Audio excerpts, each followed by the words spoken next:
Nestled on a lake, surrounded by lush forestry, in the quaint and highbrow town of Westport, Connecticut, sits a magical place. A place by the name of Bridgewater Associates LP. It's the biggest hedge fund of them all, having over $162 billion under management, $30 billion less than the entire country of Peru makes in a year. This is all done with only 1,500 employees and a strong focus on flowcharts, algorithms, statistics, and footnotes. What makes this place magical, however, is not the sheer scale or usage of modern analytics. What makes it mystic, extraordinary, uncanny, miraculous, marvelous, and enchanted is the way they continue to be the largest hedge fund in the world, despite being so terrible at their jobs. The only way I could put it so it makes sense is that they are the financial equivalent of the Cleveland Browns, except the fact that they have horrendous performance year after year and still manage to come in first place as far as how much money people give them. Don't take my word for it. Let's look at the performance of their flagship fund, the Pure Alpha 2. Since the beginning of 2012, Pure Alpha 2 has had an abysmal return of 2.5%. That almost sounds more like an interest rate a bank would offer, rather than an actual return you could expect from a renowned hedge fund.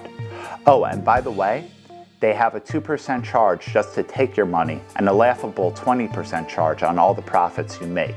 So just to be clear, they are still taking 20% of that embarrassing 2.5% they made you, plus the 2% management fee. That's just the tip of the iceberg though. For this year through July, the flagship Pure Alpha 2 fund is down actually 2.8%. Keep in mind, the Dow Jones rose 5,000 points this year for the first time in history, thus making it, technically speaking, the easiest year to make money in the market ever. To understand Bridgewater, however, is to understand its founder, Ray Dalio.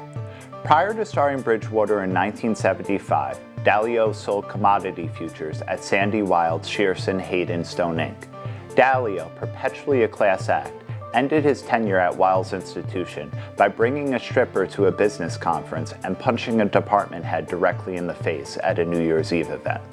In a way that isn't ironic to these former actions at all, Dalio is big into transcendental meditation and has published a book called Principles, because he's obviously the type of person we'd all like to model our principles after. In his pandering and masturbatory literary work, Dalio states, self-interest and society's interests are generally symbiotic. More than anything else, it is the pursuit of self-interest that motivates people to push themselves to do the difficult things that benefit them and that contribute to society. Ray Dalio made $1.4 billion in 2015 alone and is worth $17 billion overall. It's hard to justify the whole Ayn Rand ethico-egoism philosophy when you juxtapose good old Ray's salary with the performance of his fund. So why would anyone put their money with Bridgewater? In an article written in Bloomberg Markets about Bridgewater, there was a paragraph that stated, clients interviewed for this story added that their returns weren't correlated to the stock market or most other hedge funds, echoing key points Bridgewater executives made about their performance. This passage validated my precognitions that Bridgewater clients are, number one, somewhat limited, and number two, Bridgewater has an amazing line of bullshit.